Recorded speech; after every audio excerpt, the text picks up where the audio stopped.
It's like that thing when like every like there's only one person not ready, and then one person's group's like, oh well, if he's going, then I'm just going to go do this. Yeah. Person comes back and they're like, where have they gone? Oh well, if they've gone, I'm just going to quickly finish this email and. All right, let's meet back in 30 minutes. Like, Yeah. Oh no. Yo, coming to you live from World Championship in San Jose. Welcome to the Living Legends podcast.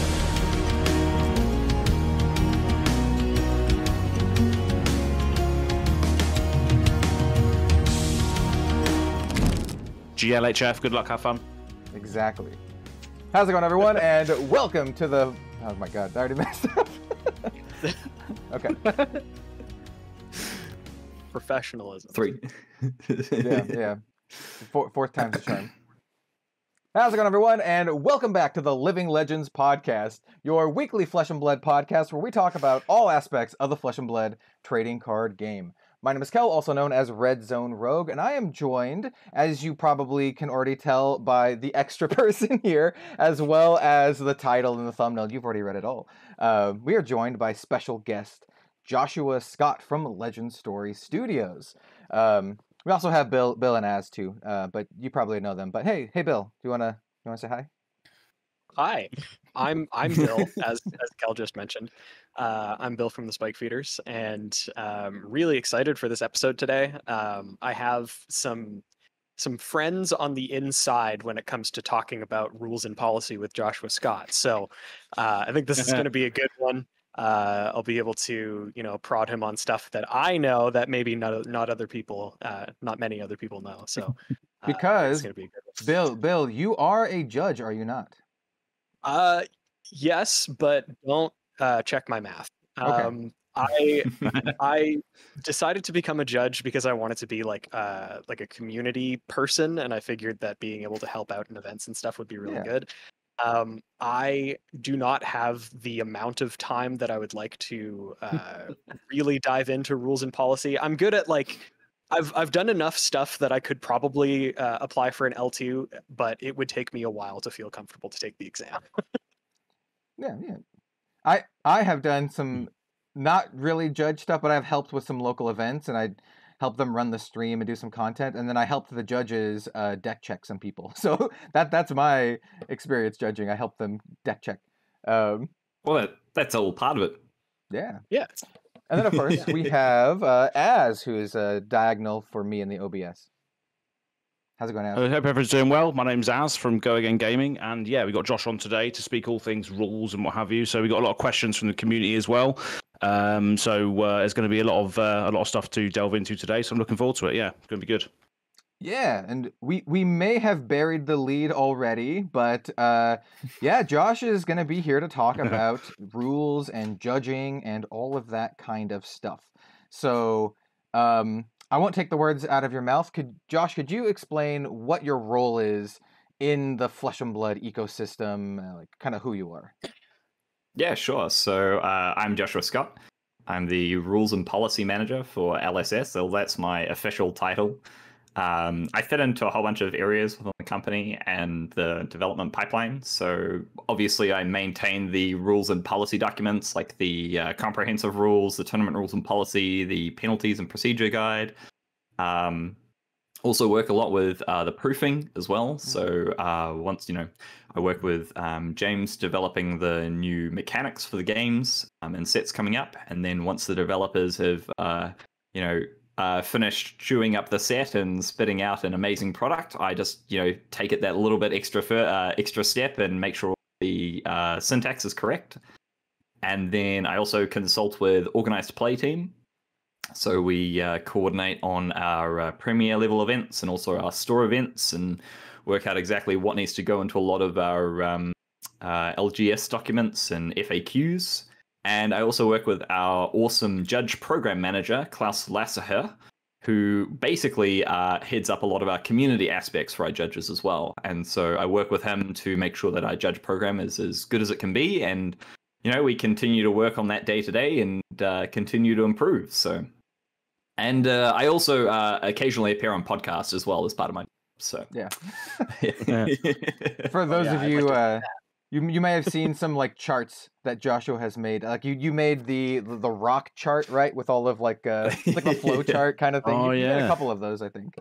Yeah, I mean, I do that in my spare time. Like, I used to do that even before I became rules and policy manager. Like, it was just way easier to explain like certain interactions or how certain cards work or what combinations they could be used in if you just present it visually. Because as soon as somebody sees that, they can remember it a lot easier than just like a paragraph of text that I can write out.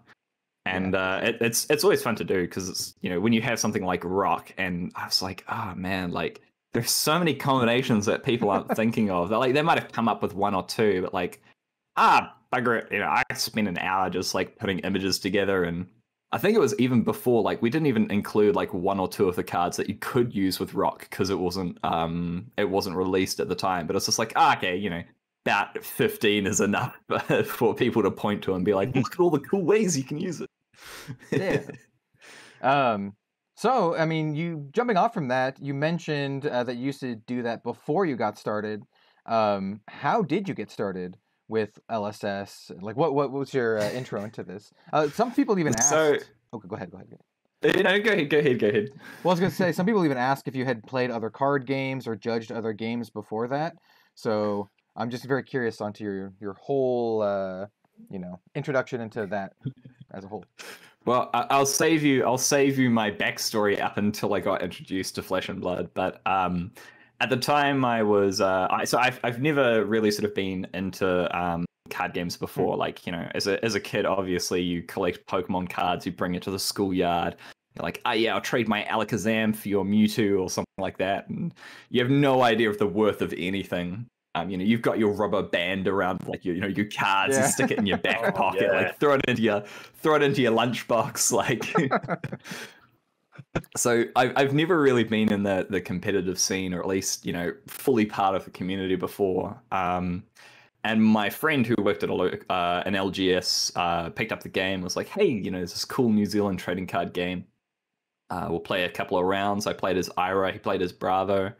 I absolutely caned him in our first 3 matches, and he's like, maybe I built the deck wrong. And I'm like, oh my god, this game is amazing. And then we decided to go halves on it, and go all in, trying to collect all the cards. And we thought, because I was a poor student at the time, I was like, I could probably only afford to collect half of the pieces. And so, we started playing a bit, went to the first New Zealand Nationals, although it was pretty easy to get in because I'm pretty sure there were only like 100 players at the time. So as long as you were turning up to Armory, it's like you got qualified. And then I ended up moving to Christchurch from Wellington to basically for a job. And there wasn't as an established scene, or as much of an established scene down here. So I started to get more involved with the rules online. It was how I sort of connected with the community. And I sort of found myself in this sort of niche space where there are a lot of new people coming into the game, especially around Monarch. And I just happened to be the person that knew, well, didn't know, but was the most vocal about how the rules worked. And it seemed that people sort of latched onto that, and we got to the point where people were messaging, or they were like, ask a question in the middle of the night in New Zealand time, and they'll be like, whoa, let's just wait until Josh wakes up. And then my alarm would go off, and I'd immediately be flooded with messages being like, hey Josh, this is what you missed last night. Does this interaction work? What happens if somebody plays this and this is in play? And it would just be part of my daily routine. I like wake up, answer questions, go to work, answer questions, come back, answer questions. And then, we got to the point where I was interested in becoming a judge. There was no proper judge program at the time. So I messaged someone that I tangibly knew in LSS, which was Sasha Markovic. Yeah. And he was like, oh, well, like this, this is calling coming up. Why don't you like put your hand up to be a judge? I'm like, okay, sure, why not? So I went up there, and I didn't expect to get paid or anything. Like, I literally just wanted to be part of the community and just put myself forward to become a judge and be there for the community, because it's just what I wanted to do. And I went up there, and I came up with a couple of questions that I was like, I'm going to meet with James and Jason, maybe. Like, it'd be cool to ask them some questions to make sure we get some clarification on some of the rules that we've been wanting. And we did the event and had an absolute blast. I learned a huge amount about judging, never judged before. So everything was brand new to me, and I was trying to absorb it like a sponge. And then at the very end, it was like everything was, winding down. The top 8 was going on. Some other side events were going on, and pulled James and Jason aside and was just like, hey, look, it's been an amazing weekend. Can I just ask you a whole bunch of questions?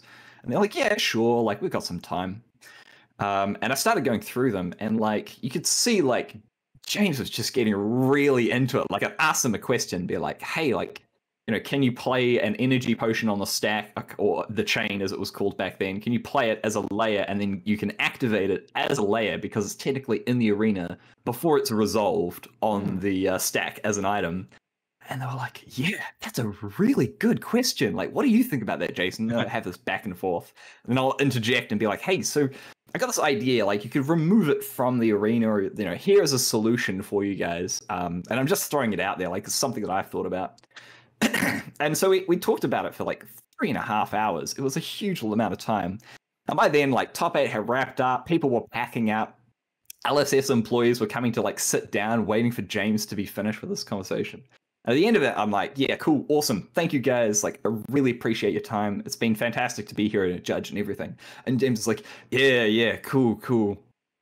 So how much do you like your current job? And I was like, And Chris Gehring was there, and he's like, he's serious about that, by the way. Like, you've got to take him seriously about this.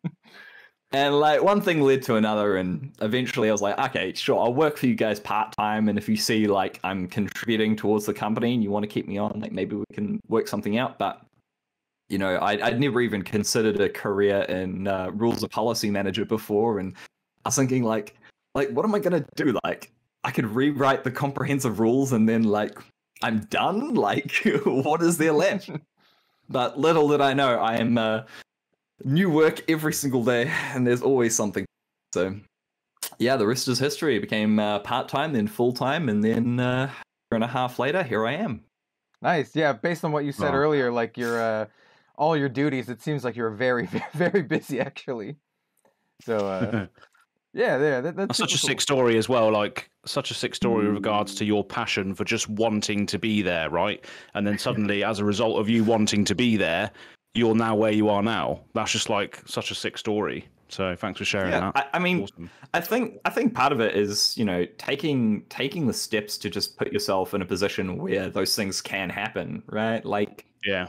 Not everybody's story is going to be the same. Like, I can imagine that, it'll happen again for Legends Story Studios. But like, when you take the chance and you say like, look, I really like this. And instead of just being in my shell and my community and just, hanging out with my friends, like, I'm going to go make some new friends. I'm going to go to this event. I'm going to meet new people. I'm going to talk with them. And, I'm not going to hide my passion about rules. Like, I'll talk with rules for hours about anybody. Yeah. So, I think that's, it's really important to make sure that, you're engaging with the things that you want to in the way that, really expresses who you really are. And, for you guys especially, right? Like, you could just, sit in your LGS and talking with your friends about how much you like Flesh and Blood or like card games. But taking that step to create a podcast and really sharing it with the world really sort of puts you in that spot, which gives you those opportunities to be able to experience so much more. Yeah, exactly. I think I don't know how true this is for everyone, but a large part of success is being in the right place at the right time, I think. And being also genuinely passionate about what you're doing goes a long way to success as well. So yeah, absolutely. But it never hurts to try. yeah. It's a cliche to say, but they always say you miss 100% of the shots that you don't take, right? You gotta go for it. Absolutely. Exactly. Yeah. Okay. So let's start getting into some of the community questions. I have a handful here, and literally just to pull back the curtain a little bit, I just compiled all these questions from our Discord, from Twitter, and I just piled them up and I just sent them to Josh. I'm just like, here's the questions, and we're gonna go through all of them, almost every single one. So we got like 10 or so. So the first question is. The user says, I think a great question would be the rules or rules interactions that Joshua thinks are the most often misunderstood or misinterpreted. So it really varies from event to event, especially like, at casual level, there are obviously like really basic interactions that often get missed, especially with new players who come, especially coming from like other TCGs like Magic or Yu-Gi-Oh! At higher level events, it's a little bit different, mostly to do with like attacks and the combat chain and some certain timings around like moving from step to step. I think the thing that's mostly misunderstood, so there's two that come to mind. Probably the thing that's mostly misunderstood is when effects or when abilities on cards are functional. That is like when they actually produce their effects. And when you defend with a card, people sort of get quite confused about whether or not the ability on that card is actually functional. And it's especially relevant now that we have Phantasm, for example, where it's I've done X this turn, therefore it gains, additional power as a defending card, and therefore it pops Phantasm. And generally, things aren't functional while they're defending, but there are like very, very, small circumstances where they are functional, and that's when they're permanents in the arena, like, equipment, weapons, allies, items. Or when they have like a reference to defending on them. So while this is defending, or when this defends, all those sorts of things. And the common explanation for a lot of people is like, oh, it doesn't have text while it's defending. And that's not true. It does have the text. It does have the ability. It's just not functional. And like one of the key differences there is it's like we have an assassin card, which is like, banish the top of the opponent's deck. If you've banished a card with base go again, you can get a silver. I can't remember exactly what card it is. That'd be Sack the Shifty, I think. Yeah. So I think it's that. But it's like the card still has go again on it. It's just that go again isn't functional, and it's just like that for every other card. The cards still have the abilities.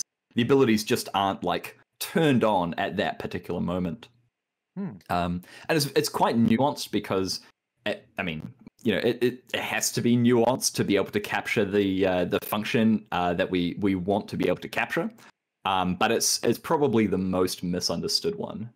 The other one that comes to mind as well is less of a rules interaction and more of a tournament policy is intellect penalties. People often misunderstand how intellect penalties work.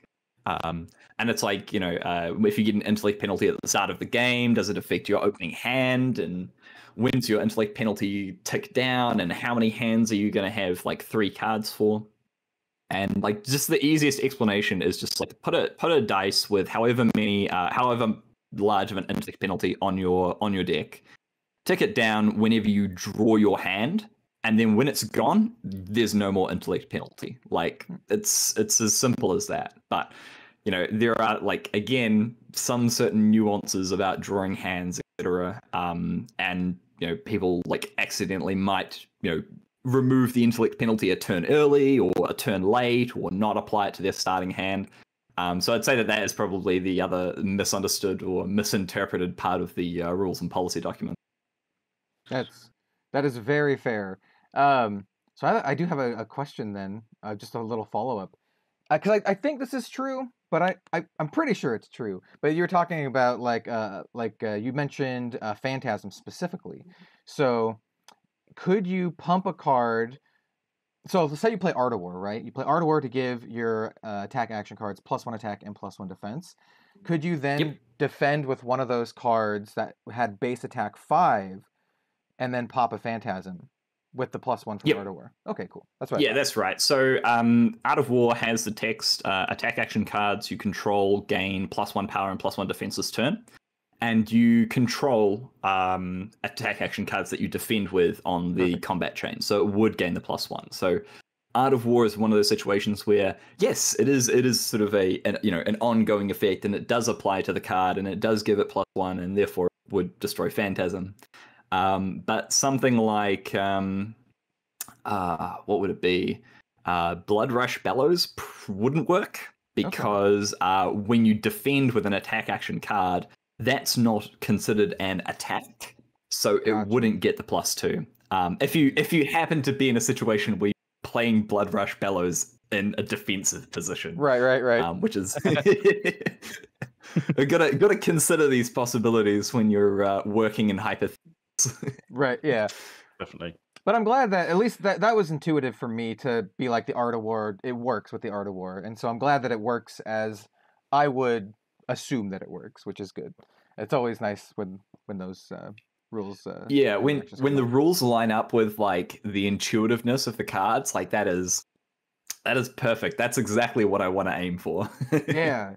It's perfect too, especially since like Art of War also pumps up the defense. So you're like, okay, like I could use this defensively. It's built into the card that you could use it defensively. So I dig it. I really dig it. So then, what is your favorite weird rules interaction in Flesh and Blood, if you have one? There's one that cropped up on the Discord a while ago, and I'm annoyed that I didn't spot it first, but I absolutely love it.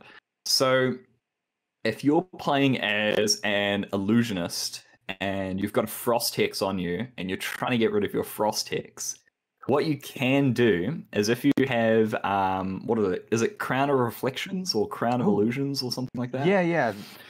So you can play Phantasmal Symbiosis. You can name Frost Hex, so it turns all cards that you control, so all cards with that name into illusionist cards. Then you can activate Crown, and you can destroy an illusionist aura you control. Frost Hex is now illusionist, and it's considered an aura. And you can put an aura from your hand with cost 0 into the arena.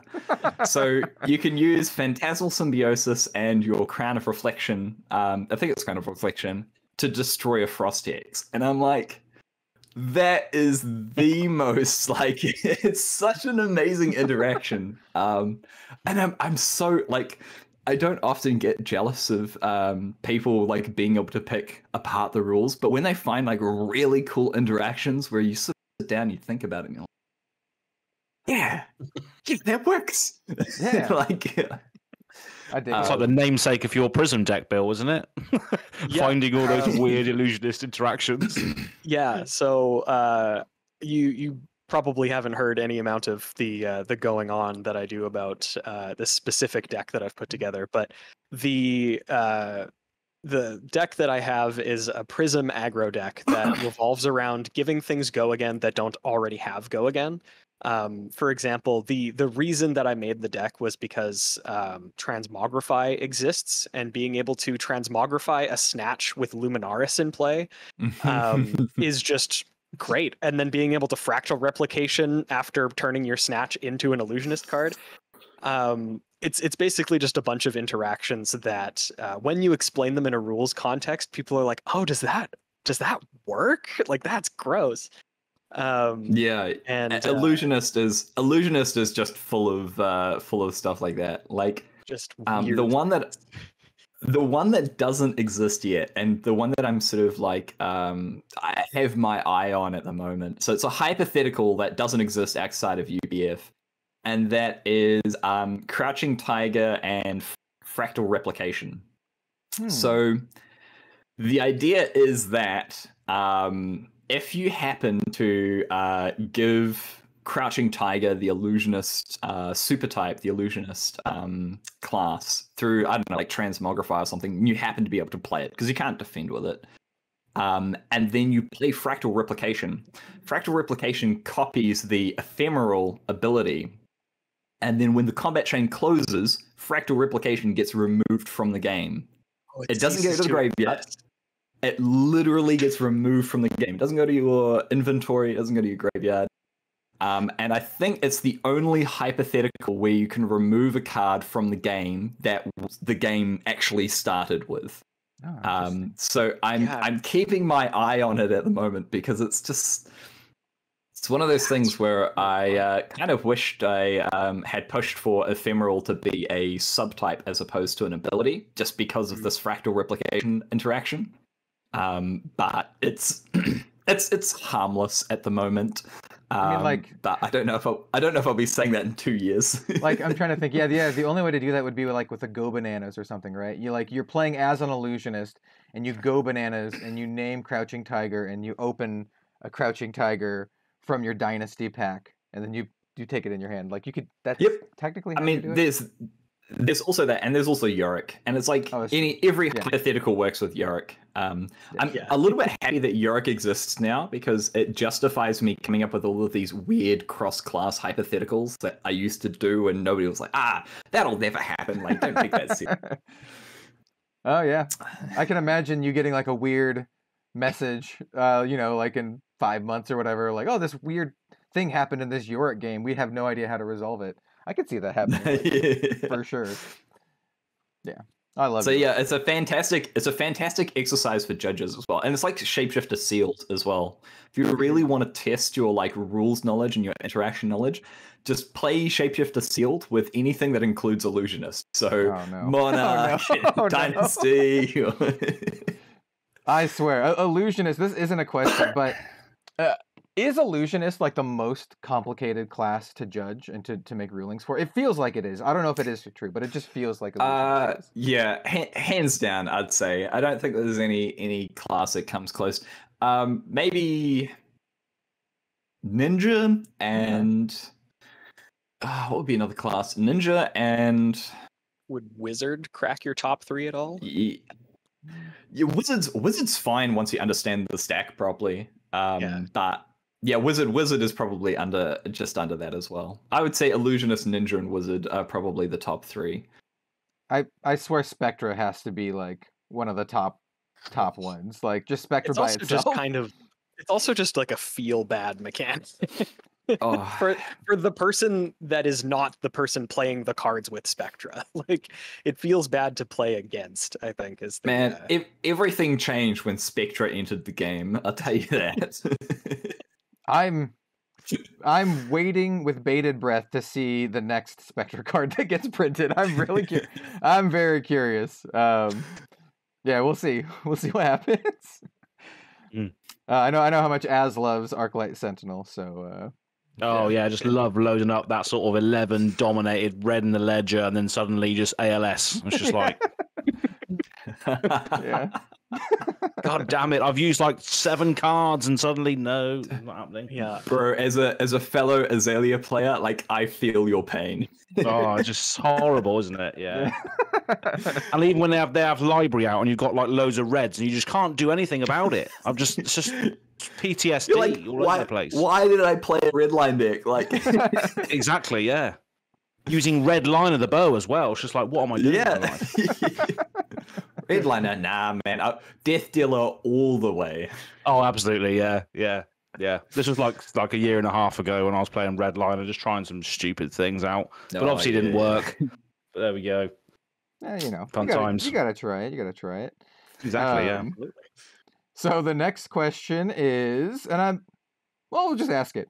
Have you ever gotten a ruling wrong or a rule wrong? Yes, of course. Everybody gets rules wrong. Developers get rules wrong. James even gets rules wrong sometimes. It's human nature to get rules wrong, and I tell this to judges that who get things wrong. It's like you're only human, and we aren't computers trying to simulate a game, and even computers simulating games get rules wrongs occasionally, and I think we all know about that. Oh yeah, but. In saying that, like, the one that comes to mind is a ruling that I gave on Double Ward from Sandcover. Ooh. So I got this asked at, I think, PT Lil, and this is after the Uprising draft. Someone asked me if you could play Sandcover on a single ash. So you control a single ash and you play Sandcover. And somebody comes in with, like, an attack for 8. So you got 2 Ward 4 on the object, and does the 2 Ward 4 prevent all of the 8 damage? And I said yes. And the reason I said yes, and I don't want to get too technical, but the reason I said yes is that you've got an event of 8 damage, and how replacement effects work is that all your replacement effects apply one after the other, modifying the event, and then when all your replacement effects are all done, then the event actually occurs. So it's sort of like a staging. It's here's this event coming in, let's change it, and then it actually occurs. And so when you've got something like Ward, which destroys an object in addition to changing the event, I was like, well, I don't want any events happening while this main event is changing. So change. The event happens, the ash gets destroyed. And that would allow Ward 4, like the 2 Ward 4s, to actually work, because Ward 4 changes it, the ash isn't destroyed yet, the other Ward 4 changes it, the damage isn't dealt. And then it turns out, like, I'd made that ruling, I was pretty confident in it, because that's how I wrote the rules, how I interpret it from the developers. While we don't talk about every, like, edge case, like, I'd been pretty confident that was how it worked. Then some time rolls around and it comes up again and again with it works that way. And then I get word that one of the developers had ruled it a different way in like a conversation. And I'm like, oh, okay. That's not something that I like to hear. So doing my due diligence, I'm like, okay, I'll start up a conversation with the developers again, and just make sure that we're on the same page about like this sort of ruling. And then it turns out that they had never played it like that, and they didn't want it to be ruled like that. And I talked to James, and we decided, okay, because I had issued a statement saying that this is how it worked, I kind of needed to backtrack a little bit. So that's what I ended up doing. I ended up posting to all of my judges and Judge Hub, and I ended up getting my rules team to sort of help propagate how that exactly works throughout the community. And then that filtered towards the players and events and whatnot. And so essentially what happens now is we have this concept called sub-events, which is coming out in the next CR, which should be like early next week. And the idea is that when your event comes in and it's like, here's 8 damage, change it up with the replacement effects. And effects like Ward fire off these sub-events of like, cool, I'm going to destroy myself to modify this event. So the sub-event occurs where this ash gets destroyed, and then other effects start to apply to the event again, and then the event occurs. And so the reason I really wanted to avoid it in the first place was like, you can technically have sub-events of sub-events of sub-events, and you can go down this chain of what we call recursion. So there are some dangers there that now we have to be aware of when we're designing cards, that we don't fall into these weird infinite replacement effect loops, which I've hopefully closed off now. But again, it's just another aspect of the rules where I interpreted it to avoid the situation, but now we have to open it up to allow certain interactions to function. But yeah, that's basically a long-winded way of saying that I got a ruling. It's really interesting too. I wouldn't have never thought of that, like the double ward thing. Yeah, interesting. And it only ever comes up when somebody, like, again, I'm only one person, and while I deal in hypotheticals a lot, I don't capture absolutely everything. Like I think about FAB basically 24/7. I dream about rules interactions. God. And it's only when people come up to me at these events, or events happen and a judge has like this weird situation, do I start to consider a lot of these other possibilities about, okay, we need to find a way to to rule hard one way or the other so we can get this consistent throughout the community. That's good. That's really good. I think a question that sort of rolls into that as well about rules not being interpreted correctly or missed or what have you. Like, I think it's good to bring up, like, obviously a lot of events are streamed now, aren't they? Like live streams and what have you. And there's always like audience watching, people in the chat. And sometimes the people that are there, the judges, the players, they miss things, and the chat will pick up, oh, they missed this or they missed that.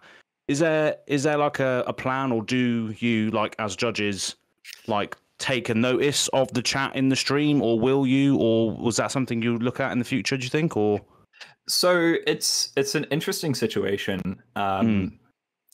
So we've just published the tournament rules and policy, and we've taken into a stream a little bit more in the policy of streaming into account. From the players' perspectives, I think let's talk about the players' perspectives for a second. Yeah. I think that players get a lot more pressure when they come into stream. That's a fact, right? You've got who knows how many people watching. You could have one person watching. You could have 1,000 people watching. And every single decision that you have becomes scrutinized, and it's one of the things that we have to take with a grain of salt. That when players make a mistake on stream, it's a lot of the time it's not intentional. Like players make mistakes all the time. But it, of course, through a stream, just like through text in a Discord or something like that, things can be often misinterpreted, and of course, that can cause a lot of harm to the players' reputations and those sorts of things. So, when you're watching streams and players make mistakes, you always have to take it with a grain of salt. And so from the players' perspectives, we've revised the tournament rules and policy where essentially, players can refuse to be on stream during competitive and casual level events during the Swiss rounds. And that just helps ease up the load on newer players who, just get into the game and are probably going to be making a lot more mistakes. Turn up day one calling and you're the 40th table, and just because you're playing a unique hero, they want to put you on stream, and it can cause quite a lot of stress for players. That has happened in some of the coverage that I did. Like, we featured like a top level player, and they played against a brand new player, and they ended up making mistakes on stream. And luckily, like both me and I don't know if it was Tan and Grace, but my co-host, my co-caster at the time, we pointed out like, hey, you know what, they might be new. Let's give them a break, and we tried to ease it up on those players. Yeah. Absolutely. But when it comes to, of course, like you get to top 8, you get to professional level events, there's a certain level of expectation that, well, you've reached, you're at the level, obviously, where you're comfortable playing FAB. Like no one's going to be top 8ing a calling, the first time that they play. Right. It's not an accident that you got there. Yeah. So, we have this rule now where you can't refuse to be on stream in the top 8 or in a professional level setting. So, Pro Tour coming up, you're in the Swiss rounds, there's an expectation that, well, you've made it this far, you're going to be featured on stream. It's the same with nationals and worlds as well. So from that perspective, we've taken into account like the player aspect of it. From the judges' perspective, it's handled with a little bit more nuance. In professional level tournaments, we have had a setup where we have a judge or a tournament staff viewing the chat for a stream. And the way it works is that the person viewing the chat is taking it like they're a spectator. And we have these rules where spectators are allowed to discreetly inform a judge of any potential rules infractions. So, spectators can't come and be like, stop, I'm going to call a judge because I don't understand the situation, which has happened so many times. Oh, no. FAB is a pretty complex game, and when players are making shortcuts, the two players understand the situation, a spectator may not. So we remove the spectator from being able to have the authority to stop a game, because otherwise we just keep stopping games. Yeah. But yeah, having chat there is invaluable in some cases where we pick up things either relatively quickly, or we pick up things that may affect the game state later on. But generally, chat doesn't often at all stop the game. And it shouldn't really influence the game where it's like, oh, look, he missed a beneficial trigger. We're not going to stop it for that. And it's the same with judges viewing games as well. We don't stop beneficial triggers because as soon, that becomes assisting the player and remembering something that would gain them an advantage. And missing a beneficial trigger, as long as it's not intentional, is just considered a caution. You don't get heavily penalized for it. So that's the other aspect to it. So that's sort of where streams and chats and that sort of a thing comes into these sorts of play. The other aspect to it as well is during an investigation. So obviously when you're streaming a game, you might have a recording that is easily accessible. And it's up to the head judge's discretion whether the stream should be used as evidence or as part of the investigation into a infraction. Quite often it's not useful. A lot of errors that cause judge calls is miscommunication between players and not necessarily like where cards are. So a stream doesn't help in that regard. But if the head judge decides that, look, we actually need to physically see what motions you went through to be able to make this call, then it's up to them and their discretion whether or not they should use it. Otherwise it's sort of discouraged, and you should just go through the process normally, where you just interview the players, do your typical judge call, customer service routine, and then you can make a ruling out of that. Nice. Yeah. Yeah, it's a shame. It's like a sort of situation you can compare it to is like in football or soccer to the American viewers. They have something in the UK now called like VR, which is basically like virtual referee.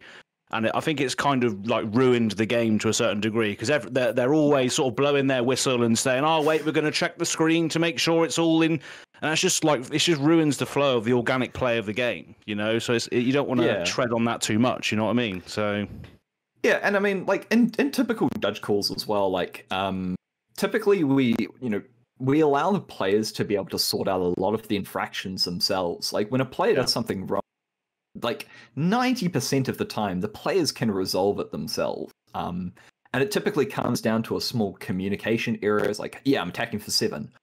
It's 6, right? Oh, yeah, sorry, 6. This. Done. Easy. Doesn't need a judge to come in and like penalize someone or educate someone. A lot of the time, players can handle it themselves. But it's when the players recognize that there's an error, or a judge recognizes that there's a significant error that a player needs to be, a player needs to be penalized, or a procedure needs to be taken to actually correct the game state. That's when a judge comes in to resolve that dispute, or make sure that the game state is clear. Nice. All right. Well, I will move on to the next question, which is, are you thinking about ways to help judges or aspiring judges that are getting started on their journey? Oh yeah, absolutely. We've been very lucky with the community in terms of the judge program up until now.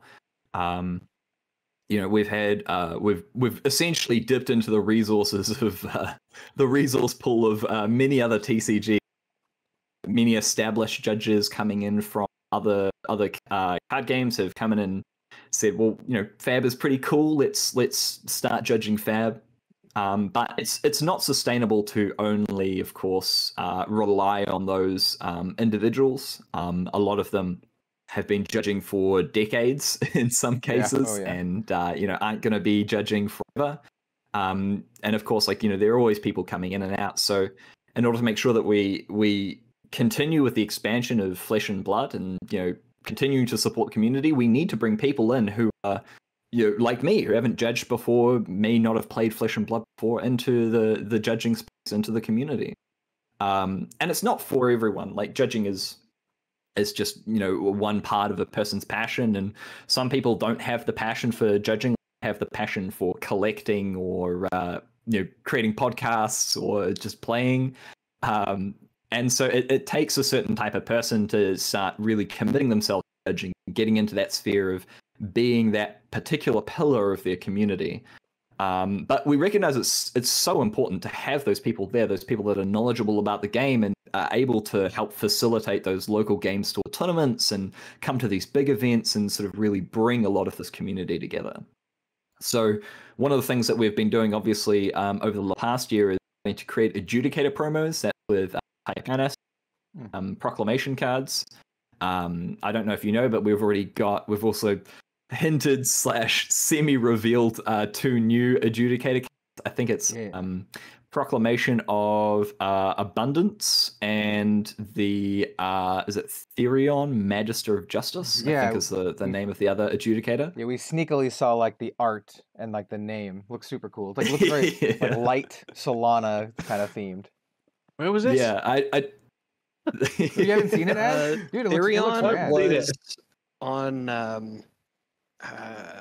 there was some poster for I think it was Road to Nationals or Road to Nationals. Something like that. Yeah. Therion's just kind of hanging out in the back. You can see the very top of the card. Yeah. Right. My lore guess is that they're one of the High Council for the Solanian High Council. Yeah. But have you seen the LSS staff playmat from Worlds as well?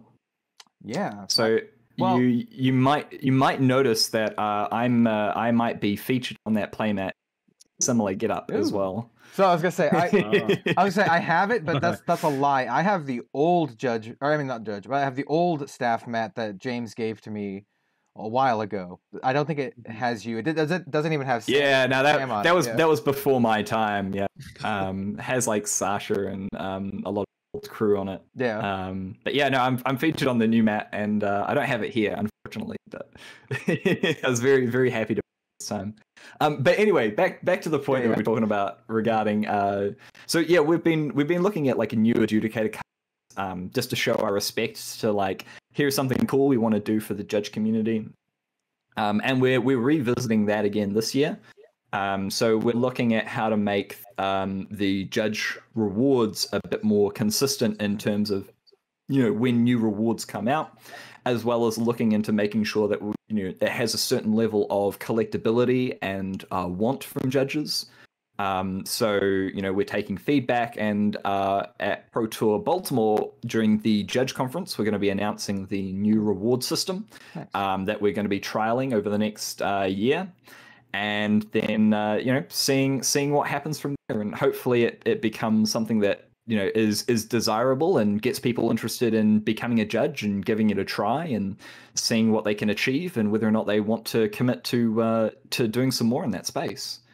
Awesome. Oh, sorry. Go ahead. I was just going to say, yeah, because I remember seeing like at Lille and Worlds, I think there's like these sort of contingencies of people in yellow t-shirts, V-suits. So what was that? Was that a conference, or was that like a briefing before the event happens? Like that? So like generally before an event, we have like the judge team, right? And the judge team is led by the head judge, and so you have an appeals judge as well, which is like an assistant to the head judge, acts as a head judge, but it's just like the second in command. And before events, we typically have a briefing with first our appeals judge. We'll talk with them, then we'll talk with the leads, then we'll talk with all of the judges, and then the leads will talk with all of their group.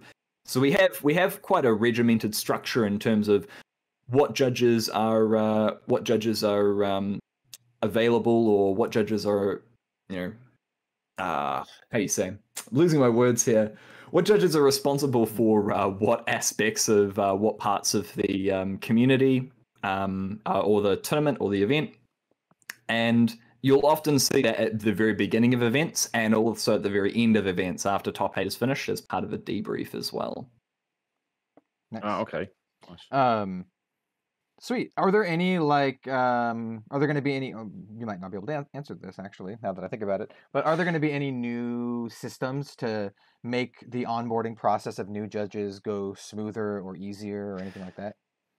Yeah, I mean we're constantly revisiting exactly how we certify our judges and how we're going to engage more judges. We've obviously got our Judge Hub platform. That's how we onboard new judges.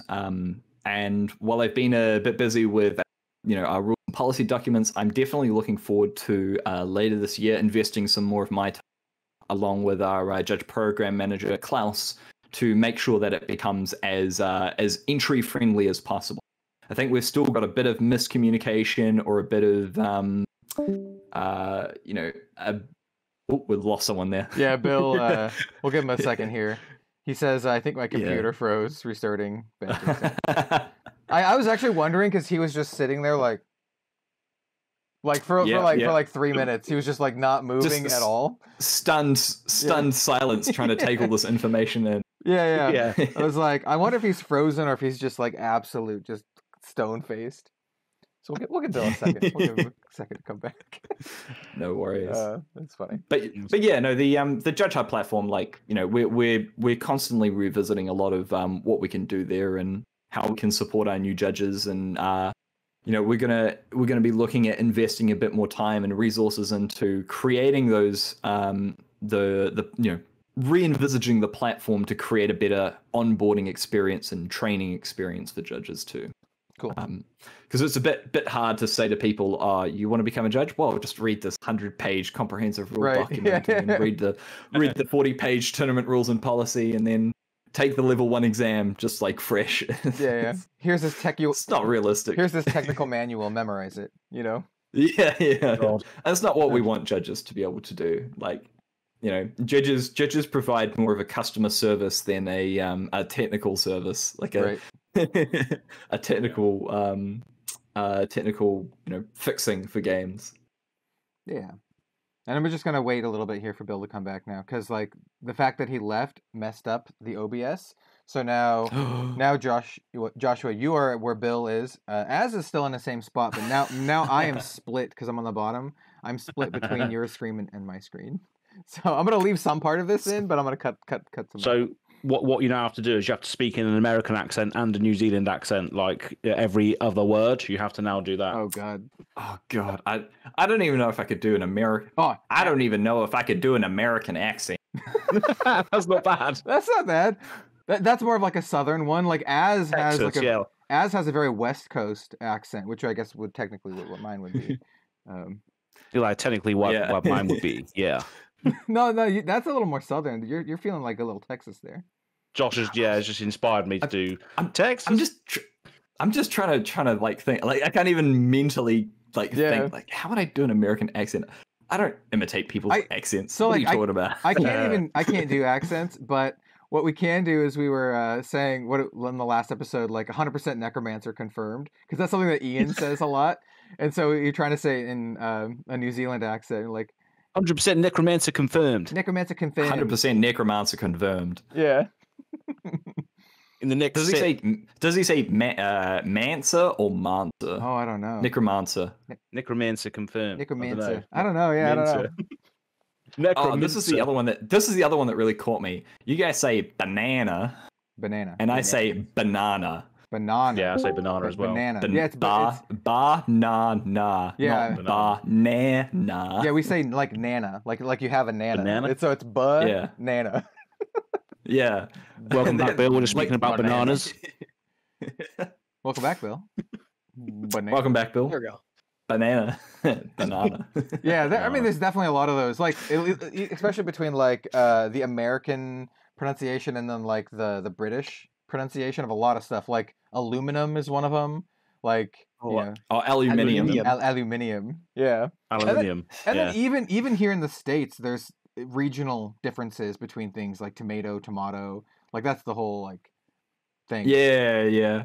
I always get mocked at during our judge meetups. Like we were talking before about like catching up before an event and whatnot. Yeah. And I'll be like, all right, you guys are on floor, you guys are on end of round, you guys deck checks. So we make sure that we get these deck checks done completely. People are just like I have heard and seen memes of that one. There's like a video like the deck repair video kind of thing, like of a guy who has like a deck repair service. Oh dear. But anyway, welcome back. Yeah, welcome back. Let me pull up the questions. Here. Yeah, I could still hear you guys for a while, but everything stopped moving on my computer. I'm like, yeah. You were like, you were just like absolute stone face, just for like 4 minutes or something while Joshua was talking. Yeah, you can probably cut out a lot of my rambling to a bit of that space now. Yeah. Well, I'll watch it. We've never had these issues before, have we? Never had like cutouts before. Maybe it's because like there's literally 4 countries in the chat today. Yeah, it's me. It's because I'm in Christchurch. Nah, we've had Ian on a bunch of times, and he's from like he's not from Wellington. Is he from Auckland? He's Auckland, yeah. New Zealand. Yeah, so he's with the LSS crew up in Auckland. So yeah, I'm the only outlier in New Zealand. Yeah, Christchurch is like, oh, let me try to think. It's on one of the extremes, right? You're on one of the edges, of the tip. Yeah, so we're South Island, East Coast, and we're in a little sort of peninsula area. We're not on the peninsula, but we're right next to it. Gotcha. And we're the largest South Island city, and we're also called the Garden City. It's beautiful here, albeit a little bit cold sometimes. I don't think anyone would contest that. I think New Zealand is known like worldwide for being a very beautiful country. So when are you planning to make it over? All of you. When are you guys planning to make it over? I would love to come over. I know James has mentioned multiple times that he wants to do some sort of invitational at some point, and my fingers are crossed. I'm just like, please just invite me. I want to go to New Zealand. I want to go to New Zealand. Sometime. Oh, that would be something special, I tell you. Yeah. Sometime. I will go eventually. Yeah. It's inevitable at this point, I think. Yeah. And I actually even I'm not going to get into it. I was going to say, even my old job, in my old job, I had contacts in New Zealand because the dog food that I feed my dog is from New Zealand too. Ziwi Peak and also Kiwi Kitchens too. Those are both pretty good. New Zealand has very, very good animal food exports. Some of the best in the world, in my opinion. But yeah, that's long before FAB even existed. I'll take it into consideration, considering we're thinking about what we're feeding our dog. Good stuff. Like New Zealand has very, very high quality standards, and we're much more than other countries. Anyway, we're not here to talk about pet food. Yes, let's not talk about pet food anymore. Back to FAB. Back the geopolitical situation, pet food in New Zealand. Yes. Anyway. On to... Welcome to the Pet Food Podcast. Yeah, Pet Food Podcast. I really could talk a lot about it. But this is actually a pretty interesting question. I think it's a fun question. So, as a judge, what card makes you shudder the second you see someone hold it up and say, "I have a judge question"? So, what's like the bane of your existence, I guess? There's 3 of them now. Ooh. So the first one is Arclight Sentinel for obvious reasons. Yeah. I don't know how many times like someone I like, especially this is like just post Monarch when I just started judging. And like I'd done some like local events, and then like I wasn't an official judge for local events. I was just that guy for local events. And then like when I started getting to judging officially, Arclight Sentinel was just ever present. Like it just, as long as Prism existed, there was some person would have some question about Arclight Sentinel and what exactly happens and when they could play it. Especially like even with Chain as well. So like Chain would come in with their Soul Shackles, and they'll be like, can I play Arclight Sentinel before this like last Soul Shackle resolves before they play an attack, or they let all the Soul Shackles resolve and then they'll be Sentinel before we play an attack, and I'll be like, nah, can't do that. And then of course like all of the on attack abilities or effects, they all had varying levels of of issues, and it just stems from Arclight Sentinel being able to be played at instant speed. It has Spectra, and you are forced to attack it. Like those 3 aspects are just the perfect storm for creating chaos in the rules world. Then the other 2 would probably be Exude Confidence and Erase Face. Exude Confidence was just the timing window between playing the card and its effect being able to like come into play, and then pumps as well, like attack reactions and whatnot. And then Erase Face, and this is something that is still relatively prolific on the Discord, is just like the difference between there being classes, talents, and the other aspects of the type box, which are the types and subtypes. So somebody will be like, Erase Face. Do arrows lose their arrow type? And it's like, no, it's not a class or a talent. It doesn't lose it. You're fine. It still works as an arrow. So those are the 3 that are the bane of questions that whenever I see any of those 3 questions mentioned, I'm just like, oh. Here we go again. I understand it. I had the exude question myself because I play Exude Confidence, or at least I used to, and I used to play against Steven DM Armada a lot, and he loves Wizard, and so we had many circumstances where I play a pumped up Exude Confidence with like a Nimblism, so it's coming in for 7, and I'm like, all right, can you kill me? Like, is there a window in which you can do instance? And I'm like, yes, there is. But you have to do it now, otherwise, like, you won't be able to. Yeah. It was just like every time I see those 3 cards, it's like it's not that they're difficult to answer. The answers are relatively straightforward once you've answered them a couple of times. It's just that they keep coming up. Yeah.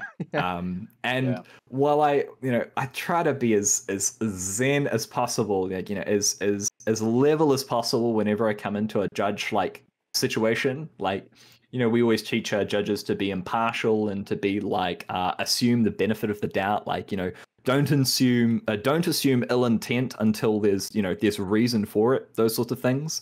So you try to come into judge calls whenever, like, with a zen face. And then as soon as somebody like shows you, all right, so he's just played Arclight Sentinel, and I'm just like, oh, okay. Oh, all right, man.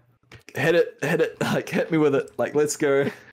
I can imagine like Arclight Sentinel and a lot of like for example, Arclight Sentinel and something like Rosetta Thorn. You know, an attack that also has another effect. You know, so like Yeah, or any of the other Runeblade ones that also do arcane damage and that kind of stuff. I can see a lot of questions. Yeah, that happens often, and even things like rune chants now as well. Oh, yeah. I'm so glad that we errated rune chant to make it consistent with attack action cards. So for those of you who may not have caught my errata bulletin, so we did issue an errata for rune chant and quickens. There's no difference between playing an attack action card and attacking with.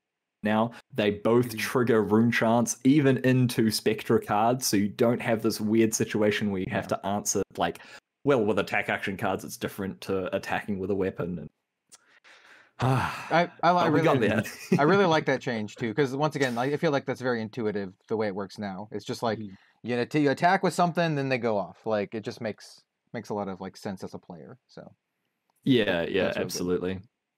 Good. Yeah. You kind of answered this next one, but I'm going to ask it anyway in case you'd like to elaborate. So this one says, non-rule related things are harder to decide on, like penalties for mistakes and stuff like that. Should a judge proactively look for these occasions, let's say for people going back on actions or missed triggers, or wait for them to be called? And does it change depending on the event size? So yeah, it does absolutely change depending on the event, or not the event size, but the event type. So like at your local armory and whatnot, there's quite often an environmental understanding or a social understanding that everybody's there to have fun and help each other out. And that, you know, while we do try to avoid people, since I like really coaching somebody how to play the game, like basically, you know, backseating them. I think that there's a lot of room for, you know, really supportive and like growing assistance that you can give to players by helping them understand things and avoid errors and issues, and being allowed to take back, you know, things that don't make sense in those sorts of settings. And that's why we have armories. That's why we have casuals. Even at skirmishes, I mean, skirmishes are a little bit more competitive, but even at like especially at like pre-release events, if you don't let somebody take back at a pre-release event when they haven't read the card properly, like it feels so bad. And that's why like it's really important to make sure that events have that welcoming atmosphere, that really support thing where people like they have fun. They're not there to be the best there ever was and just shut out everybody else. Yeah, no, you need to crush your pre-release. You crush it. Absolutely crush. Like absolutely. I remember for Outsiders in particular, Brush Off was a card that a lot of people had to take back because it's worded in such a way that it won't prevent over certain amounts depending on the color. Yeah, I messed that one up. And they played it. Yeah. I'm like, that doesn't actually do anything here. You can just take it back if you want. Like. Yeah, absolutely. And like, God, I don't know. Like, when my local pre-release, like, I think my games almost went to time every time because I was just happy to teach them how to play Outsiders. Like, I was sitting there like to take back almost every turn, just being like, oh, look, just hold on. You can't play this here because of so and so.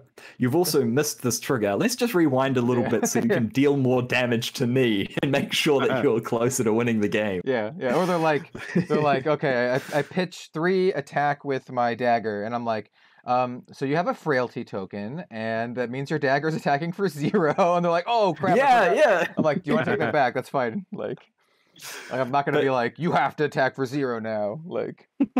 Absolutely. Already committed. But as we said earlier as well, at least I said earlier, at competitive and professional, judges obviously are a little bit more reserved in that regard. Don't usually interact with players unless we are called over from an infraction or in question or something, and we don't intervene without being called. See something that requires either a procedure that needs to be able to fix, or something that requires a warning as a penalty or above, Or sometimes things that require an investigation. So if we think that like, oh, there might be like something afoot here or something that needs to be like some questions need to be asked. Sometimes we might come in and just ask a couple of questions about the game state. And then we've also got new in tournament rules guidelines regarding the layout of the game, just like obviously covering some very basic things about just not having tokens in the arena. Public service announcement, by the way. Do not start your games with your token in the arena and then putting a dice on it to represent that you've created it. As soon as that token is in the arena, that is a permanent in the arena. Keep it out of the arena if you don't have that in the arena. Don't even put it underneath your hero. Out of the arena. That's how it's meant to be played. It's good to know. It's good to know. I've been guilty of doing like half of that. I'll have it face down, like in the extra weapon zone or whatever. So it's good to know. No. I'll like even that. I'll be like, look, just off to the side, please. We just want to keep the game nice and clear and simple. And we've had so many judge calls that could just be fixed by players not having their aura in the arena or their like seismic surge, rune chance, the embodiment of earths. Keep it out of the play space if it's not in the arena. But like judges may come in and not necessarily penalize you for those sorts of things, but be like, hey, look, we just want to make sure that we're keeping a clear game space. Especially for feature match events, like the coverage team and tournament officials are allowed to dictate how the game is laid out and the flow of the game. Like they'll ask you, hey, we want you to put dice onto your attacks so that the viewers know exactly how big the attack is. Hey, here are the dice that you're going to be using for your tunic to make sure that we can't see your itty bitty little dice on there. Yes, and also removing any enormous dice that might make their way onto the play space too. So no big blue dice on your tunics or anything like that. The clarity is very much appreciated from the coverage side as well, because I can say more than a couple events where we're literally watching the stream doing the coverage at the same time, and we're like squinting at the cards. We're like, okay, is this a blue like card, or is it attacking for 1 or is it attacking for 3? Like, and we just like kind of like make our best guess, kind of thing. So having everything clear is really good. And I think it helps with the players as well. Like, this is just a little bit off topic, but we also did do a little bit on markers as well for judges, not judges, for players. So players being able to use markers a little bit more liberally without it being considered note-taking. And that's just, again, to make sure they're keeping track of the game state, to be able to have clear communication. And it's not there for strategic advantage. Like, it's not there to remind you that a trigger exists. It's there to remind you, like, how many cards have blood debt in your banish zone, or like how big an attack is, or like even things that we saw in the last couple of Pro Tours was like Kano, like, oh, here's a dice to represent how much arcane damage has been dealt this turn, so that we can actually track the blazing Aether at the end of this chain. I like that for like the Aether Wildfire in particular, because you're like, okay, wait, how much damage did the Aether Wildfire do? So how much is this coming in for? And then you also did your weapon to pump it up by another 1, and then you also it's just like absolutely. You almost need a notepad at that point. Oh yeah, absolutely. And like the rules are there not to penalize players or to restrict them from like clearly communicating that, like, we want to allow this communication, but in essence, FAB is meant to be that game that really engages players face to face, and you can't really do that. Both players have their heads down in a notepad every single turn, right? So it's treading that fine line, and we're going to continue to adjust it as we progress forward and get this feedback. But it's one of those things that we're hoping will improve the players' experience as we move. Yeah. I actually have a good question to follow up on that. So someone asked, as the game grows and the problem space grows exponentially, are you doing anything with automation or software to test out new card rules and interactions beforehand? So there is something that I can say that we have in the pipeline. So before I say anything, LSS, remain a based game. There's no FAB Arena coming or anything like that. Right. But obviously we do have tools available in the modern day and age to provide services online. One of the things that we are looking at is a learn to play experience in an online form. And we reckon that this is one way that we can still commit to our philosophy of people playing great games in the flesh and blood. But we recognize that, especially in a lot of areas around the world, there aren't as many communities, there aren't as many people to form communities around. And to reach out to these people and to introduce new people to the game, having something like a digital learn to play experience is one way where we can start to continue to grow and continue to reach out to a lot of the people who might find a home eventually in Flesh and Blood as well. Sweet, yeah. And I can say as well that from the judge perspective, while it's not necessarily automatic or automation and testing, but we are looking at implementing something along of a proper card database as well. Okay. Especially as we start to get into people being a lot more liberal with their alters and having multi-language cards turning up at like high-profile events. I think it's really important that we need to make sure that we have a ground source of truth that players and judges can refer to really, really quickly, especially on the floor as needed.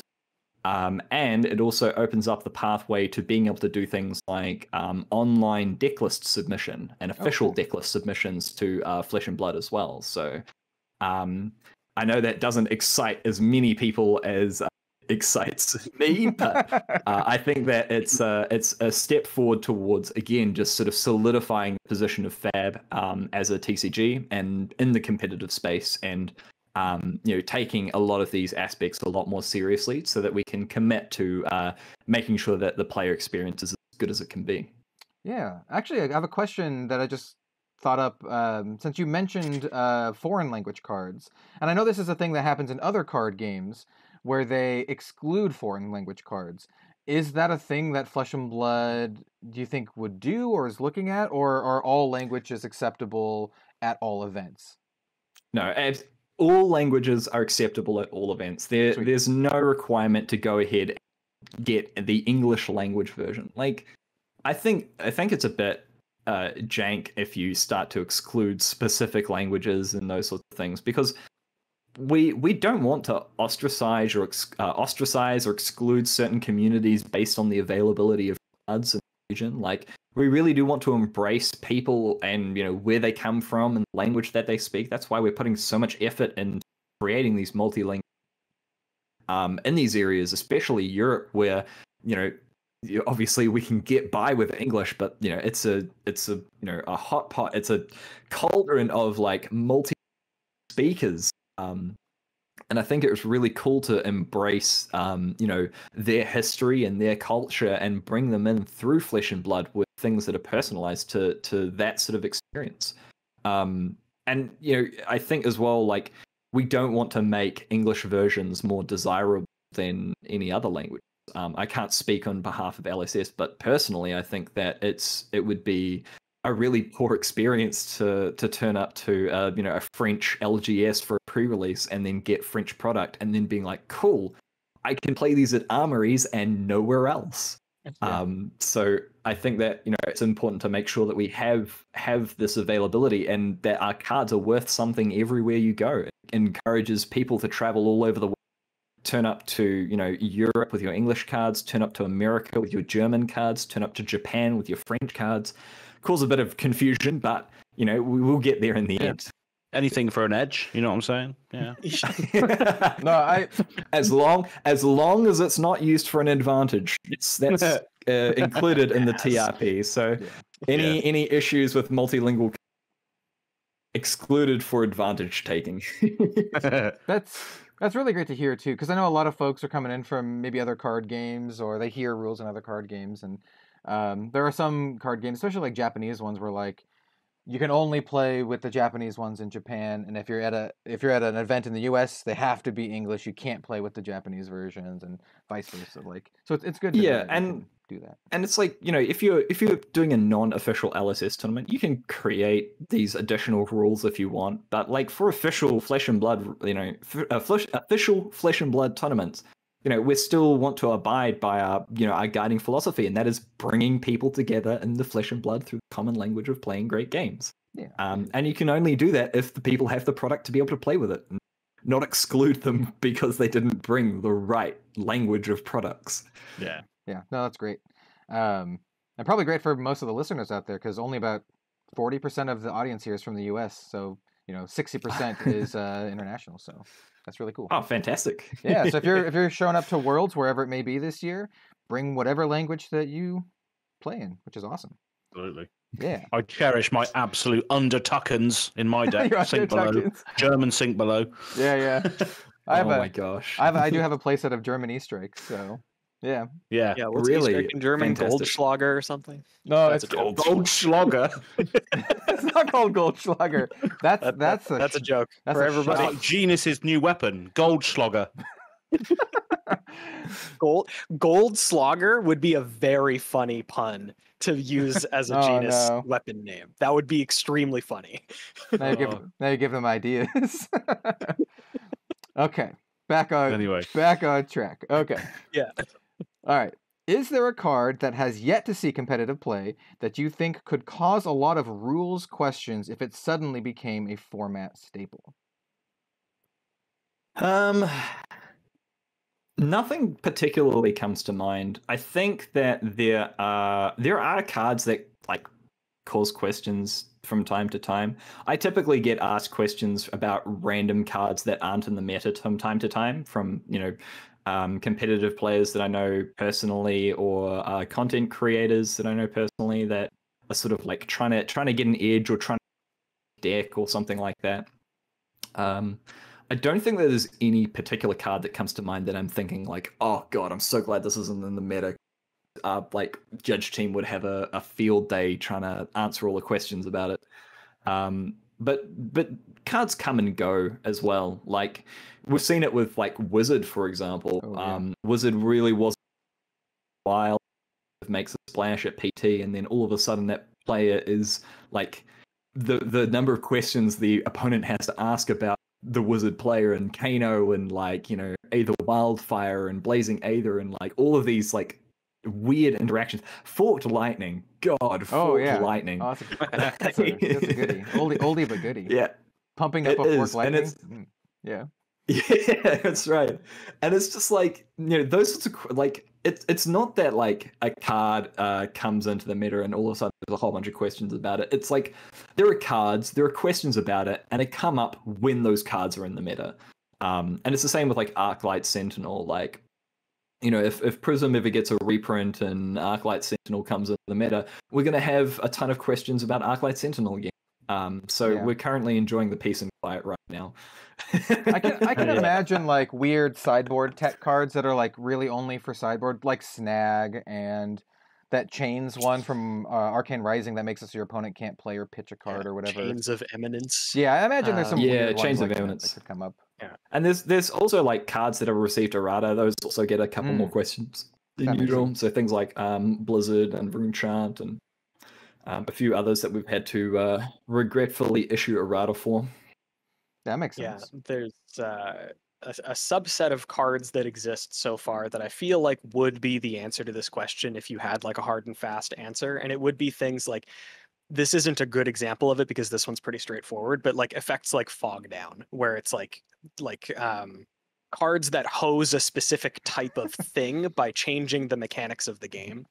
Fog Down is like I said, it's just non-attack action cards lose and can't gain go again. But there are multiple things, like Kel said, with like Chains of Eminence, that when they start to change, the core function of how the game usually plays out is, from what I've seen, at least in other games, where you start to get a lot of questions. Yeah, like actually, that's a good point. On that point, I think Channel the Bleak Expanse is probably the correct answer to the question. So I've got it up here. Heroes can't draw cards, reveal cards, or search their decks from effects. Reveal cards. And that just ruins so many like interactions. Like, so does that mean you can't fuse then? Because you have to reveal the card to fuse, Correct. right? Okay, Yeah. so there's that. Yeah. You So you can't can't draw pay off the Death reveal Dealer either, cost. right? No, you can't draw off Death Dealer because that's from an effect. And even things like Ravenous Rabble, you play Ravenous Rabble, you can't reveal the card. So therefore the revealed card doesn't exist and X defaults to 0. Ooh, nice. So Ravenous Rabble is full power. Yeah, So you could go channel the Bleak Expanse, Ravenous Rabble for 5 power, go again, 0. Like, Sick. And it only works in like, there are some weird things that it like ruins because like draw, reveal, and search all sort of tie into a lot of other things. Like, you know, you have ongoing effects that are also effects that have like multiple different parts that are like do this, then do this, then do this. Like even if you had a tutor effect, you can't search your deck, right? So there's no result from the search, which means that you can't put it into your hand, but you still have to shuffle. And it's like it's those sorts of like little things where like as you said, Bill, just things that change the rules of the game or aspects of the game really sort of start to mess people up. Yeah, this is I'm pulling from my experience. Also, this is something as Flesh and Blood expands and grows. I think your indication that like there's something potentially in the works of like an actual online card database. That's something that I really appreciated as a Magic player back when I actually played Magic, because I would just sit with the huge catalog of Magic cards there are and just look up every card that has this word on it or like this effect or whatever. And I'd find these really weird interactions and things like that that just have these, maybe unresolved rules questions. That was the Gatherer, wasn't it? The Gatherer website, wasn't it? Yeah. Gatherer was the OG. Like But like that's obviously this isn't something that I came up with, but there's a card in Magic. I don't want to belabor the point too much about Magic, but another as an example of rules that can get out of hand. There is a single card in Magic the Gathering that can be cast while you are searching your library. Oh yeah. Like searching your deck. So if there was a card like that where it's like, oh, while you're searching your deck on an effect, you can play this if you want. It's like that, like right now, I'm pretty sure in the rules of Flesh and Blood, that just like that can't happen. No way that can happen. That's wild. No, I'm not going to think about it. I would recommend not thinking about it. That card is an absolute nightmare. But yeah, it would be stuff like that, which I feel like maybe not that exact effect, but that tangential effects or related, like that style of effect where it kind of just pushes the boundaries a little bit in this card changes how the game works. That'll be something that I really look forward to as a nerd that cares about that kind of stuff. We have that in Outsiders. We have that card that you can block from your arsenal with it in Outsiders. This is true. Down and dirty. Yeah. It sounds like, honestly, that kind of sounds like the question that I see from James at 2 a.m. in the morning asking me work. Can we make a card that you can play from your deck while searching? Yeah. Oh, jeez. I get that more often than you think. That's exciting to me that he's just constantly thinking about what weird stuff can we do.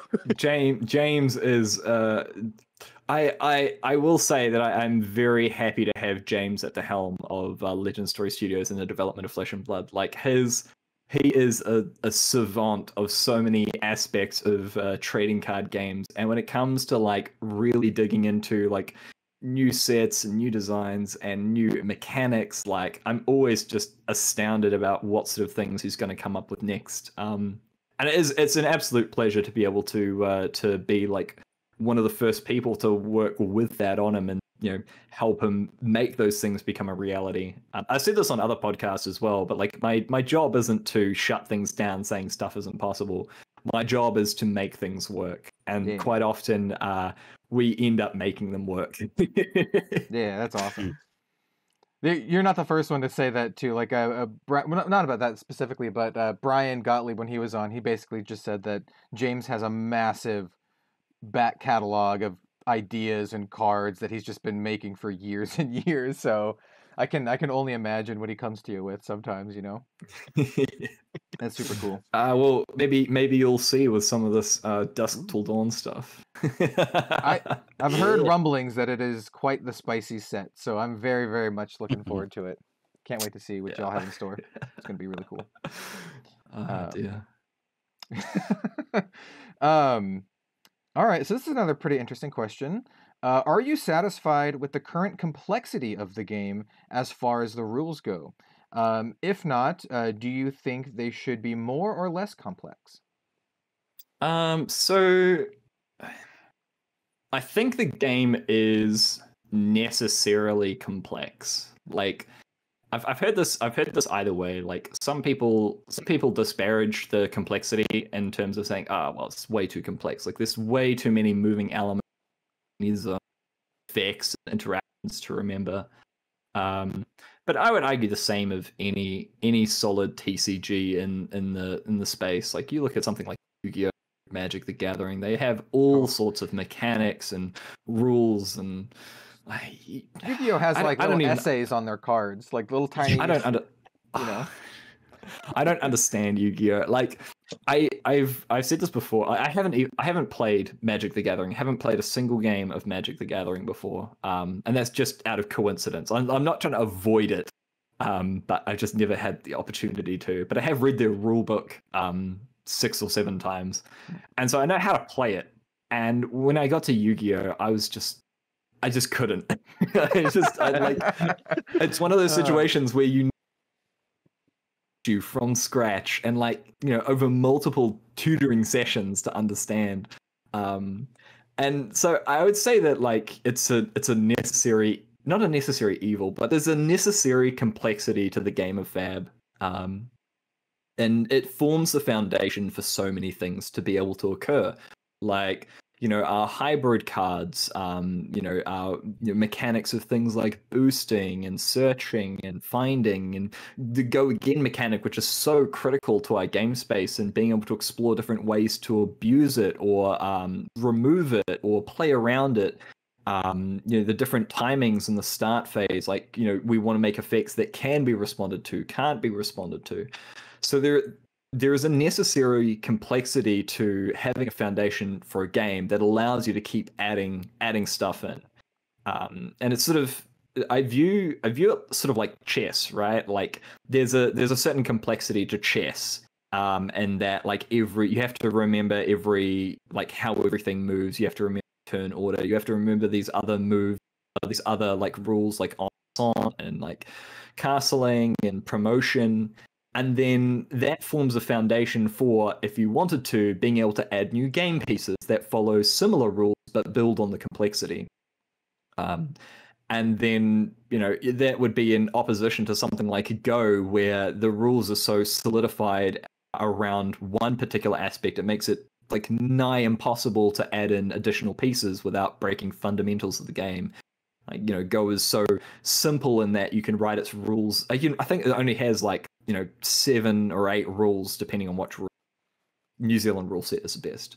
But there's only so many. There's a tiny amount of rules, and the complexity emerges from it, but it limits a lot of that expansion. Whereas, chess and Flesh and Blood, you need to have a certain amount of complexity and a certain amount of avenues to explore to be able to start adding in these pieces and make it exciting and make it new and start to engage a lot more of these mechanics that have otherwise been left unused. We look at inventory, for example, daggers and hurl and flick knives and whatnot. That has been something that we've hinted towards Taylor being able to bring in equipment from her inventory.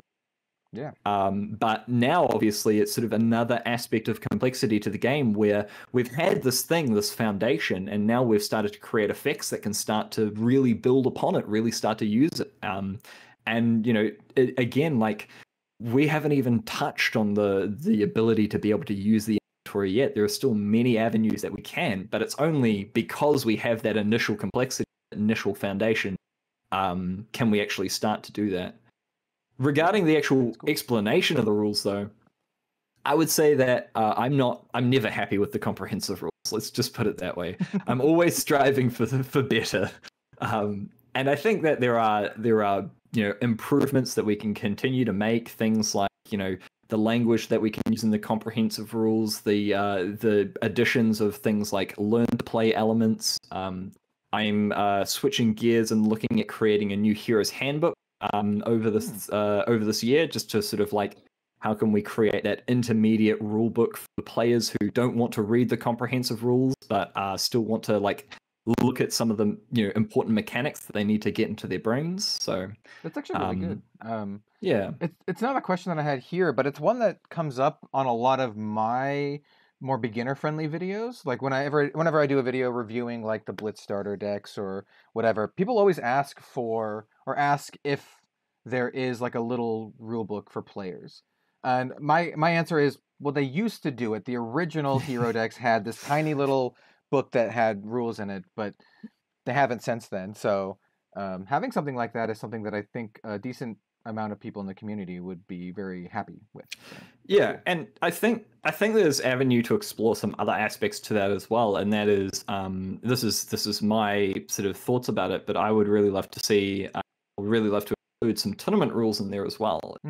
Just sort of outline player expectations. Like, hey, you're turning up to your call time. Here are the materials that you need. Here is how like the Swiss rounds are going to be. These are your rights for when you can and can't concede.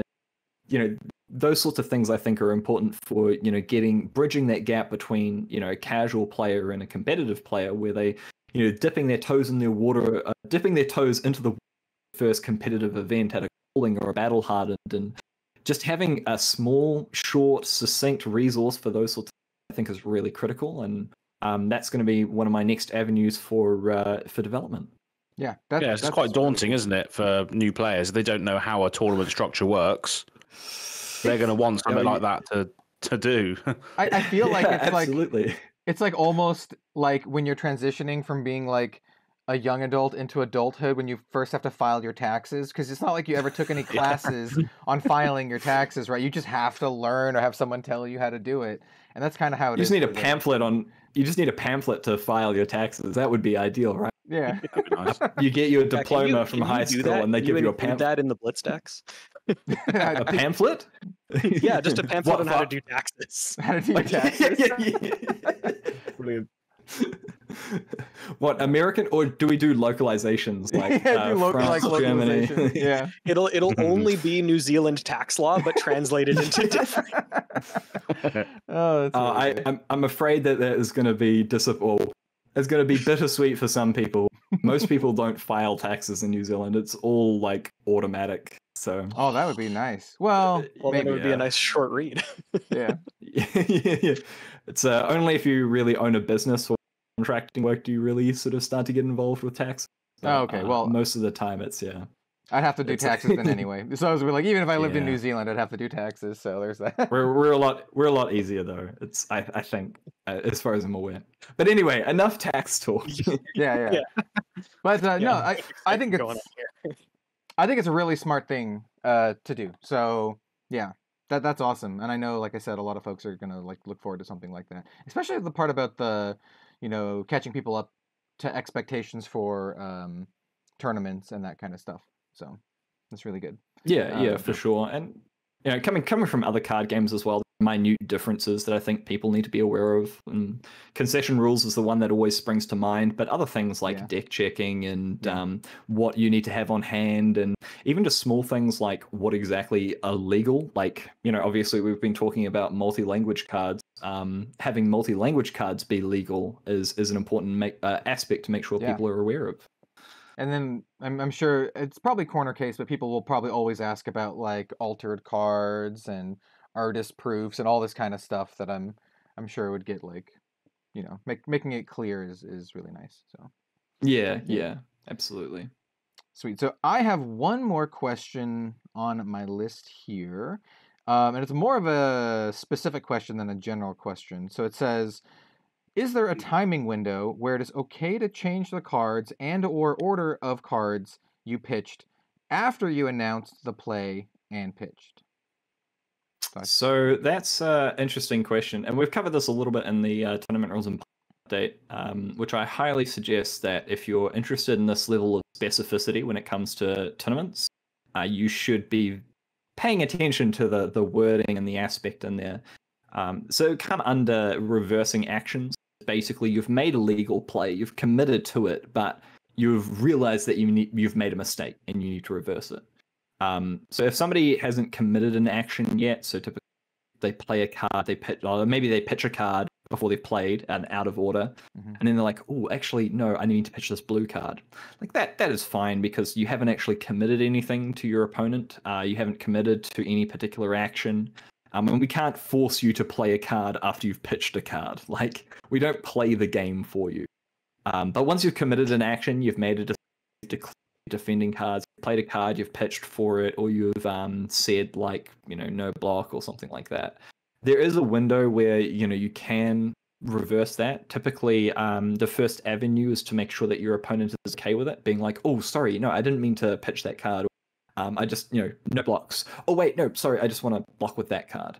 Like, typically it's resolved between players first, and that's just how to keep the game going. We don't have to involve judges every single time there's a small mistake. But if an opponent doesn't want to allow it and says, look, you've committed to it, like, let's just play the game, you can call a judge over. Typically, a judge will not allow you to reverse an action, especially at professional level, because they can't guarantee that you haven't gained any additional information. Like, you play a card, look for a reaction. Oh, sorry, I didn't mean to play that one. Like, right. Those sorts of things are where we want to remove that. We want to remove the abuse, right? We want to remove people abusing the rules to be able to gain an advantage. So typically a judge will be like, no, we don't want to, I'm not going to reverse the action because I don't know if you've gained information. But things like streams and whatnot, we'd be a little bit more attentive. The judge was there and can like see it. They can obviously know whether or not they like immediately, said, oh, sorry, I want to change that interaction. Haven't gained any information. And the rules surrounding that are, nothing really has changed in that regard. Nothing has really changed for tournaments from the tournament rules and policy. It's just that we've solidified a lot of how the game is already played between players, I even see at professional level opponents allowing players to take their cards back. And, I think that's all part of the game. Like, I think that's all part of the experience and the camaraderie and the sportsmanship. And so that's why we've solidified that in the TRP. And then having this other sort of like small way or small window being able to take things back, but in a fair manner, I think just contributes more towards making sure that we're maintaining the game's integrity than taking away from it if it could be abused. Nice. Yeah. Well, thank you so much for coming on. Do you, Bill, or Az have any follow-up questions for Joshua here? That's right. Yeah, I think everything's pretty much been covered. Or the only thing that's on there, which could be a nice way to cap it off, is like the funniest judge call that you've ever had to make, or a silly story about a rule or something like that. So, if you become part of the judge community, and I highly suggest that if you're interested in becoming a judge, that you give it a try and see if it's right for you. Judges love to share stories. They love to share like stories about calls they've made, tournaments they've been to, organization, like everything. And I don't want to take anybody's thunder away from them by sharing somebody else's story. So I thought maybe I should share one of mine. I was doing a road to nationals, I think it was, up in Wellington. I traveled up there. I had done one the day before, and then I traveled a little bit further up from Wellington to do another. And it was near the end of the day. It's the end of Swiss rounds. It's top tables. There's 2 people locked for top 8. We had huge amount of problems like throughout the day. Like we had Gem not agreeing with the player scores and whatnot. We had to repair. We had to do some like manual pairing. I think by like the 4th round we were finally on track and simmer down and whatnot. And then some judge calls started like propping up as they do near the end of the rounds, and I get a call from the top table, and I'm like, I'm in the middle of a judge call, but it's the top table, so I need to make sure that this one like gets attended to first. I'm the only judge on stuff, and it's like 40 players. I go to the top table, and they're like, Judge, if you're in the middle of a call, it's fine. You don't have to deal with this right now. Like, we're both in top 8, but we've got this situation, and I'm looking down. He's playing, I think it was it Bolton or Chain? I think it might have been Bolton. And he's like, so I put my hand onto my lap, not my cards, just my hand. And then I brought my hand back up again, and I accidentally flipped all of the cards in my banish zone on top of my deck. And now we can't tell where my banish zone stops and my deck begins. And I'm like, my brain just froze in a moment. Because as a judge, there are certain situations that happen like quite often that you just like off the cuff, you know what to do. Like, you know what questions to ask, you know, like what to ask the opponent. You can ask them to confirm, you know what infraction it comes under. In that moment, my brain just like shut off because I was just like in the middle of this other judge call, and I'm just like, this is not something I've seen before. Brilliant. Can you pause for one moment, because I'll solve this other thing and then I'll come back and I'll dedicate some amount of like brain space to. So I solved this judge call, and I'm like, it turned out to be a relatively easy, because the card like lined up. Essentially, when the banish zone gets flipped, it gets flipped and then reverse order on top of the deck. Yeah. So I basically did the confirmation of, do you remember what was the top banish zone? I think it was like a blue that go again card from Bolton. Take flight or something like that. Take flight, yeah. It was a blue take flight, and I'm like, okay, cool. So I start like, you know, take the deck away, you know, in private, like look through. Okay, yeah, no, it is reversed. Blue come to fight. Okay, blue take flight. Okay, solved. But it was just like in that moment, I was just thinking like, this is one of those dexterity errors that you just simply can't account for in policy. And like dexterity, you know, we can write tournament rules of policy and PPG like all day long. There's no way that we're going to catch absolute. And this was just one of those like situations where it's like, it's not the player's fault. Like this could happen to everyone. But it just so happened he knocked it perfectly on top of the deck that if you look at the deck, could not tell which way the cards were facing. That's brilliant. Hilarious. I imagine for the players, it's one of those situations where it's like, don't touch it, don't touch it. We don't want to. Yeah. Just call a judge. Just call a judge. Yeah. Yeah. Both players are just sitting there with their hands up. I don't know what to do. I don't know what to do. Yeah. Don't touch anything. Yeah. Oh, that's really good. Yeah. Yeah. That's really good. Well. Great way to cap it off. Yeah, we typically have what we call loosely the arsenal step, or what do you have in your arsenal, where we talk about something outside of Flesh and Blood. So if you have a minute or so, we don't normally toss this to our guest, but if you don't have something, don't worry about it. It's just something that you're passionate about currently that's outside of the world of Flesh and Blood. For example, Alan Hale talked about a weird story that had to do with Burger King. So just to put that into context. Yeah. I have no idea. I don't know. Flesh and Blood, the Flesh and Blood whole now. I can't remember what I even did like yesterday. What have I been doing lately? I don't know. I've been playing. I played a little bit of Vampire Survivors lately. You played that game? Yeah, that's a fun game. Yeah. I had a big kick recently of playing Survivors type games. Vampire Survivors is like top tier. What an addicting game. I tell you what, like if it's so like repetitive, but so like it just delves right into the basis of the human reward system with you know, just rewarding you for spending as much time as you can on it. But it's for those of you who don't know, Vampire Survivor, like just it's a survivor game, bullet hell almost, and it's the most minimalistic game that you can create. Like you literally just have directions and you can choose what weapons you pick up, and you try to survive as long as you can, and you know, you get different levels and different characters and different unlocks, and the game just sort of explodes in complexity. But has, again, that foundation that we were talking about that allows you to. And yeah, I've had a bit of fun playing that. That's about all else I've been up to. Nice.